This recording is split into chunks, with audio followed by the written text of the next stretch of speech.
new report is highlighting actions that can be taken to address youth homelessness in Toronto. The Youth Homelessness Summit summary report, it says interventions and prevention efforts tailored specifically to young people are needed. The city's most recent street needs assessment found more than 1,500 16 to 24-year-olds experience homelessness any given night in Toronto. And for more on the findings, we're joined live by Mark Aston, CEO of Covenant House in Toronto. Mark, thanks a lot for joining us.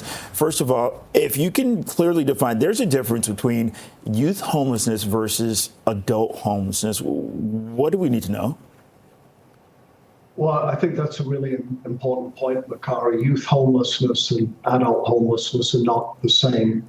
They're not caused by the same factors, and they don't need the same type of intervention. So one of the big key points that came out of the Youth Homelessness Summit that was held at City Hall was that we need a distinct strategy for young people, because as you mentioned, with 1,500 young people homeless every night and a lot more who are hidden homeless, there's real opportunity to improve here in Toronto and to do things differently.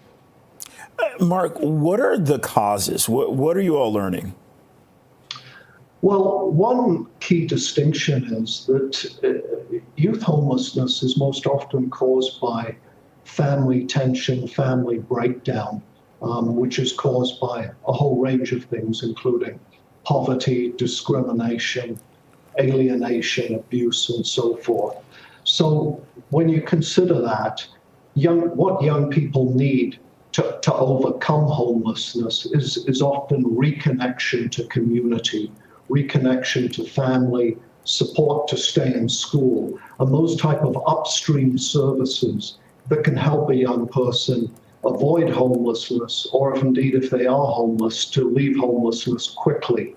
Right, so those are one of the things that Covenant House certainly focuses on.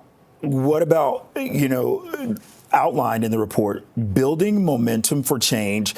Can you talk about that, as well as stakeholder engagement? Who are we talking about here? Yeah, I mean, the whole youth sector, and most importantly, Makari, young people are on side for this. The Youth Summit centered young people's voices. We had over 100 of them there, and they told us very clearly what we needed. So we really think there's some momentum happening here. And, I'm really pleased to say that we've had discussions with the City of Toronto, with Toronto Shelter and Support Services, Gordon Tanner, who leads that area, and they've indicated willingness and commitment to develop a distinct youth strategy. So we're really pleased about that. Okay, so what do we do next? Well, as a sector, we have some proposals put forward, but I'll put out a couple of things very quickly.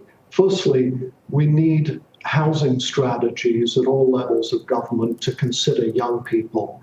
And secondly, we need to integrate the types of family reunification and support services into youth homeless shelters and indeed youth service agencies across Toronto.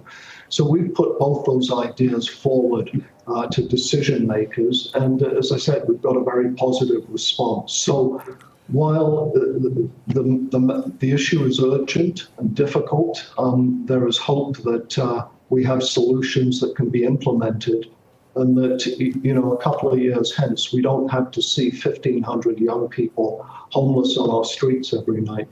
And Mark, what about the community at large? What are some tangibles that we can go out and do tomorrow to help? Well, the community has always been incredibly generous to Covenant House, and we can do our work because 75% of our support comes from community. So I would suggest, look, find a local youth agency. They probably need volunteers. Donations are always helpful, particularly at this time around Christmas, when services are always strained because the weather is cold and young people need to get inside. So that's what I would recommend. Okay, Mark Aston, CEO of Covenant House Toronto. Thank you very much for your time. Yeah, you're very welcome. Thank you.